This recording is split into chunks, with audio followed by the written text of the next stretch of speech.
મારું નામ રંજનબેન મહેતા, નારાયણનગર, શેરી નંબર 7। અમે અમારી શેરીમાં છે ને બધા કામ કરી, બાળકા કામ કરીને અમે ડેલા નાખ્યા, 80,000 ના ડેલા થયા। હવે એ લોકો અમે જાય એટલે અમને જવાબ ન દે, એટલે અમે રિક્ષા બાંધીને જઈએ, અમે વિશાખ બાવી જાય, કોઈને બિચારા કામ કરવા ગયા ત્યાંથી અમે બોલાવીએ ને હાલો જવું છે, એનું કામ પડતું મૂકી રિક્ષાના પૈસા દે, અમને એ લોકો તો આપવાના નથી, ત્યાં જાય તમને જવાબ દેતા નથી, તો અમારે એનો શું કરવું કયો લ્યો। અને ગેટ ના જાય એટલે કેમ વેચી નાખ્યા, એનાથી વેચાય? ગેટ કેમ નાખ્યા તમે? અમે આ સુવિધા હાટું અમારે છોકરા ઓલા ડોસીમાને પસાડી નાખ્યા, જોયા તમને અત્યારે હું બતાવું, એ ડોસીમાને પસાડ્યા હતા, તો હવે અમારે શું કરવું એનું? અને ઓલા દાદાને ઓલા દાદાને છે ને જો ઓલે પણ પસાડી દીધા હતા, એ દાદા સાંજે 6:30 પસાડ્યા, અડધી કલાકમાં એનું મૃત્યુ થઈ ગયું, એની જવાબદારી કોણ લે? અમે એને કીધું એટલે કે એ તમારી જવાબદારી છે, એટલે અમારી જવાબદારી છે ને?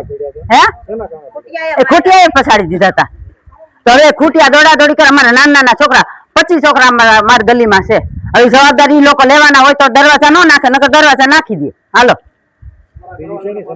હે ઘણી સમસ્યા છે, આવે ઓલી ઢાંકણું ઊંચું કરીને વયા જાય, આમ કરી ગટરમાં કઈ કાઢે નહીં, વયા જાય, ગટરમાં પાણી આવે એટલે અમારે સોસવાનું, અમારે ને પાણી આવે એટલે થોડું પાણી ડોળું આવે, ઘડીક વાર બધાને ટાંકા ભરાઈ જાય, વળી પાછું બધાને કાઢવું, વળી પાછા ભરવા, એટલે અમારે લાઇટ બિલ ભરવાના હાવ કારણો કે ના, પછી એ તો કઈ વેરામાં કઈ મૂકે નહીં અમને।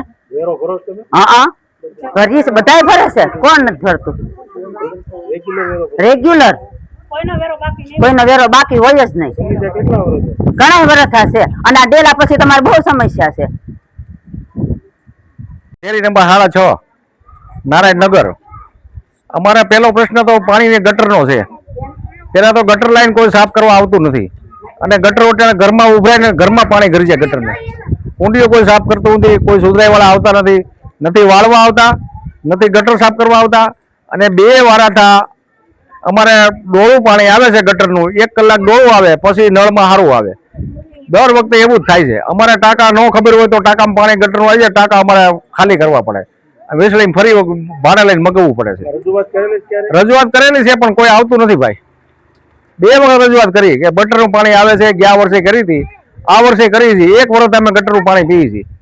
અમારી સેફટી માટે અમે ગેટ બનાવ્યા હતા, એ ગેટે સુધરાઈ વાળા લઈ ગયા છે, અમે 100 ખર્ચે બનાવેલા છે, બૈરાઓએ ફાળો કરીને ગેટ બનાવેલા છે, એના રક્ષણ માટે બાળકોના અને આ ગાડીઓના રક્ષણ માટે। ખૂટિયા એ મેદાન છે, મેદાનમાં ઝાડવાય છે 2 છે, અને બાંધતા આવે ટોળું આખું છોકરાઓને લગાડે છે, ઓલા ભાભા એક તો અમારા ગાયો લગાડીને ઓફ થઈ ગયા, એ અમે રજૂઆત કરી હતી।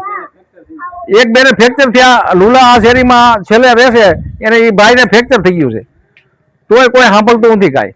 અમે 100 ખર્ચે અહીંયા લાઇટ લઈ આવ્યા છે, પાણી લઈ આવ્યા છે, પાઇપલાઇન અમે 100 ખર્ચે નાખેલી છે આ સોસાયટી બની ત્યારે, અને આ પોલના પૈસા અમે 5,000 રૂપિયા ભર્યા છે, ત્યારે સ્ટ્રીટ લાઇટ આવી છે, કોઈ એમને સુવિધા અહીંયા આપવામાં આવતી નથી।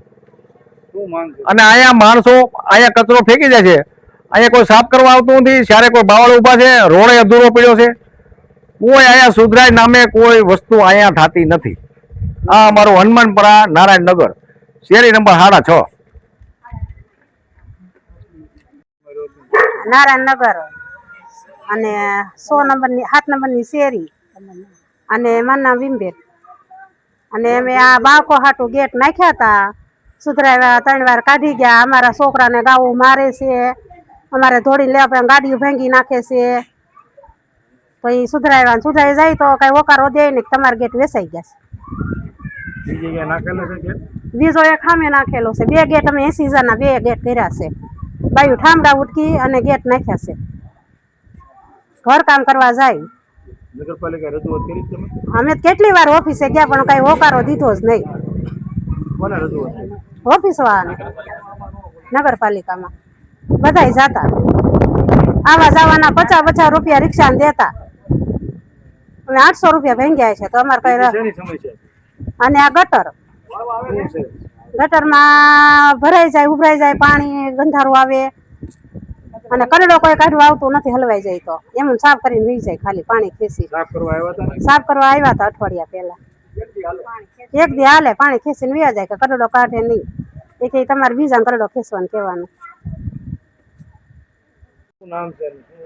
પરસોત્તમભાઈ વિઠ્ઠલભાઈ સેજાણી, નારાયણનગર, શેરી નંબર 7। ચાલુ રાખો. સમસ્યા મેઇન તો અત્યારે અમારે દરવાજાની છે. માણસોની પબ્લિકની સલામતી ગઈઢા છોકરા જે બે હતા નિરાતે દરવાજા 2-3 વાર કાઢી ગયા. 100 ખર્ચે બનાવેલા દરવાજા છે. અમે અહીંયા જઈ જઈને રજૂઆત ઘણી કરી પણ ત્યાં આમાં જાહેરમાં રસ્તા મૂકી નાખ્યા. લાવો દસ્તાવેજ લાવો આવા બધા પોઈન્ટ કાઢ્યા રાખ્યા. એ પણ નાયબ મામલતદાર કુંભાણી સાહેબને મળવા ગયા લઈ જેવા તેવા મળ્યા. તમે ક્યાં બહાર નીકળી જાવ કે પટાવાળાને બોલે મને બહાર કાઢ્યો. મેં સાહેબ મને સાંભળો તો સાંભળો તો હું તમે સાંભળ્યું. મેં કીધું જે અમારો પ્રશ્ન છે બરાબર આ લોકશાહી છે આમાં સાંભળવા કઈ આવતું નથી. અને માત્ર ને માત્ર એક વ્યક્તિગત એક વ્યક્તિ અરજી કર્યા રાખે એની પર લાગવગ સાહિત્ય બધું એમને લાગવગ હાલ્યા રાખે. એની કેટલી પબ્લિક હેરાન થાય છે એ કોઈ જોતું નથી. બરોબર મત લેવાટાને મત લઈ લીધા પણ પછીનું શું એમ પબ્લિકને ખરેખર આ લોકશાહીમાં ન્યાય મળવો જોઈએ ખરેખર. અને સ્વ ખર્ચા બનાવેલો એનાથી લઈ જવાતા જ નથી ખરેખર તો.